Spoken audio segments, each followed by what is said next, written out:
on a besoin de maçons, d'électriciens, de plombiers, et on n'en trouve pas. Mais il faut expliquer à nos populations qu'on peut bien vivre de ces métiers. On peut même mieux vivre que certains qui ont fait l'enseignement général et on peut s'en sortir, on peut créer des entreprises. Donc, je crois qu'il y a un travail de communication à faire et donc nous allons faire un travail de communication, mais nous allons également, en termes, comme je dis, d'employabilité, montrer que ces filières-là ont des débouchés dès après la formation qui permettent véritablement de montrer que ces filières sont aussi intéressantes que les filières d'enseignement général. Monsieur le représentant du candidat, je vais vous donner quelques chiffres. Lycée moderne d'Abobo, il y a des classes qui ont des élèves de 80 à 100 par classe, lycée moderne d'Abobo. Pareil pour le lycée moderne Simone Yves Gbagbo de Yopougon-Yangon, les élèves sont à 80 ou 100 par classe. Du coup, beaucoup de parents s'orientent beaucoup plus vers les établissements privés pour avoir de meilleures qualités de formation pour leurs enfants. Aujourd'hui, au-delà des infrastructures scolaires qui sont réalisées, comment faire pour redonner confiance aux Ivoiriens en l'école publique ivoirienne? Je pense que sur la question de l'effectif, je dirais, des classes, l'objectif d'abord, c'est de continuer à construire des infrastructures. Donc, on a un grand projet de construction d'infrastructures, je dirais, de lycées. Il y a près de 1600 collèges, je dirais, qui vont être construits au cours des 5 prochaines années. Donc, pour absorber, je dirais, cet effectif et permettre effectivement d'arriver à des niveaux d'élèves par classe qui soient compatibles avec les niveaux de qualité d'enseignement qui sont requis. Mais également, et c'est ce que je dis, on va orienter certains vers l'enseignement technique et professionnel parce qu'aujourd'hui, certains continuent de faire l'enseignement général bien qu'ils n'en aient pas toujours les aptitudes parce qu'ils n'ont pas cette offre alternative. Donc l'offre alternative dans l'enseignement technique et professionnel va également absorber une partie de ces élèves-là et permettre de rééquilibrer entre enseignement technique et enseignement professionnel des niveaux d'effectifs par classe qui soient compatibles avec la qualité de la formation. Je parle de la qualité de la formation. C'est ce que je dis. La qualité de la formation est liée, bien sûr, au nombre d'élèves par classe, puisque dans la classe, si vous avez un prof, faire pour 100 élèves, 100 devoirs, je dirais, ou avoir un suivi adéquat de cet effectif est important. Donc quand l'effectif se réduit pour arriver à un niveau, je dirais, acceptable, ça améliore déjà le suivi de ces élèves-là et donc la qualité. Mais également, il y a un programme de formation et de renforcement de la formation des enseignants qui va se faire, je dirais, dans des centres spécialisés comme ça se fait, ou également en ligne. On a un programme digital, je dirais, d'enseignement en distance qui va permettre de renforcer avec une vitesse beaucoup plus grande les enseignants et du primaire et du secondaire et leur permettre d'être, je dirais, en adéquation avec les besoins d'aujourd'hui. Parce qu'en plus du problème d'effectifs, on a le problème du curricula.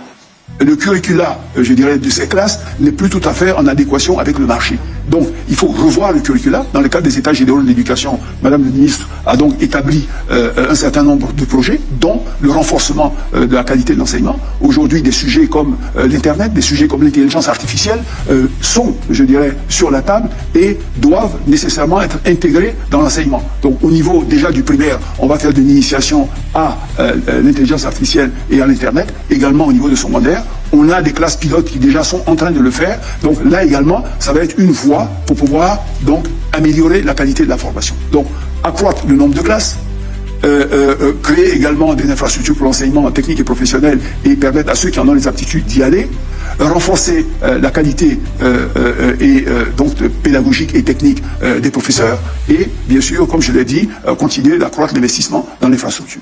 Alors, monsieur Patrick Hachi, j'ai entendu dans votre développement que vous voulez miser sur les filières professionnelles et les filières techniques. Alors, la science, on le voit bien dans votre démonstration, c'est le moteur du développement. Or, en Côte d'Ivoire aujourd'hui, il y a un déficit d'enseignants dans les disciplines scientifiques, notamment en mathématiques, en physique, en biologie. L'enseignement pris, il semble que le secteur, ce n'est pas tout à fait attractif pour les scientifiques. Alors, comment vous allez faire pour mettre en adéquation votre volonté de professionnaliser l'enseignement et le développement de ces disciplines scientifiques-là, notamment par le recrutement d'enseignants de mathématiques qui continuent de traîner les pieds, de ne pas aller dans ces filières?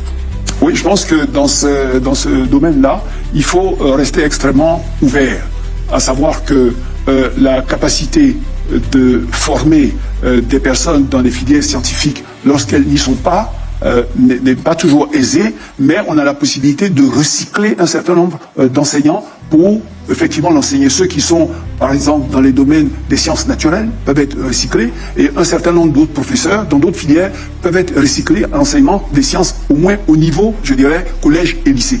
On a la possibilité de le faire. Donc, il y en a qui ont effectivement fait purement des mathématiques, ce qu'on faisait jusqu'à aujourd'hui, mais on regarde bien que l'enseignement des sciences dans les classes de collège ne requiert pas nécessairement d'avoir fait des maîtrises en mathématiques. Donc, il y a des formations passerelles qui vont être faites pour un certain nombre de professeurs afin de leur permettre de rentrer dans ce corps d'enseignement de la science dans les collèges et dans les lycées. Mais également, regarder sur le marché des gens qui n'étaient pas initialement prédestinés à l'enseignement. Parce qu'ici, on a toute une filière pour les personnes qui doivent faire l'enseignement, et c'est dans cette filière-là qu'on prend les personnes pour les affecter comme profs. Mais aujourd'hui, face à ce déficit, si on a des personnes qui ont un background suffisant pour être reconvertis en professeurs de lycée et de collège, disons, nous allons le faire. En tout cas, c'est la proposition qui est faite pour pouvoir combler le gap.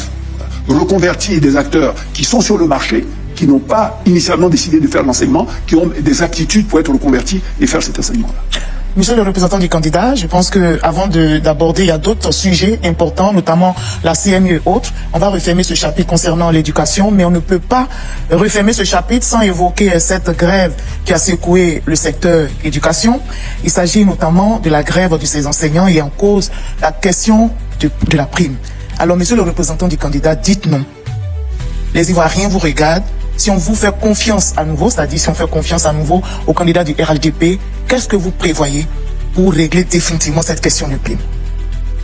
Vous savez, les questions de revendication... Vous avez dû entendre certainement cette question de prime qui est qualifiée de prime à double vitesse.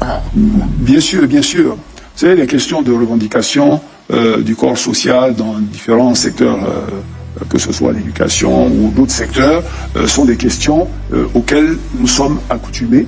Et en particulier, je me souviens, lorsque j'étais Premier ministre, que nous avons engagé des discussions avec ces différents corps sur la trêve sociale, la seconde trêve. Et donc toutes ces questions ont été débattues, tous ces sujets ont été soulevés, et des comités ont été mis en place pour que, tout au long du processus, s'il y avait un désaccord ou s'il y avait une question pendante qui n'était pas résolue, on puisse se voir, s'entendre et discuter dans ce comité pour pouvoir trouver une solution. Donc c'est un cadre qui a été mis en place qui permet justement que les grèves, que les revendications ne débouchent pas sur des grèves, ne dérivent pas sur des questions de non-accès aux établissements ou bien d'arrêt de l'école. Et je pense que ce cadre de concertation existe. C'est celui que Madame le ministre est en train d'utiliser actuellement. Les discussions vont se faire. Et comme toutes les discussions qu'on a l'habitude de faire, elles vont trouver une solution. Puisque la garantie et, disons, les engagements qu'on a pris dans le cadre de cette trêve sociale, c'est de faire en sorte que des secteurs stratégiques comme ceux-là, la santé et l'éducation, ne s'arrêtent pas et que ça n'empêche pas le service, disons, aux Ivoiriens de continuer dans les conditions qui sont à la hauteur de leurs attentes. Donc moi, je n'ai aucune inquiétude là-dessus. Alors, moi, sur la santé, vous en avez épluché un peu. Des efforts ont été faits. J'ai vu dans votre programme, en tout cas dans l'un des drafts, que vous avez construit à peu près 300 centres de santé, des hôpitaux généraux, et le plateau technique a été amélioré. N'empêche qu'il y a une question d'exemplarité aussi. On ne voit pas souvent l'élite politico-administrative fréquenter ces hôpitaux que vous avez construits, ce qui donne l'impression aux populations que ce ne sont pas des hôpitaux de référence. Quand je dis référence, des hôpitaux qui dotés de toutes les infrastructures, tous les équipements.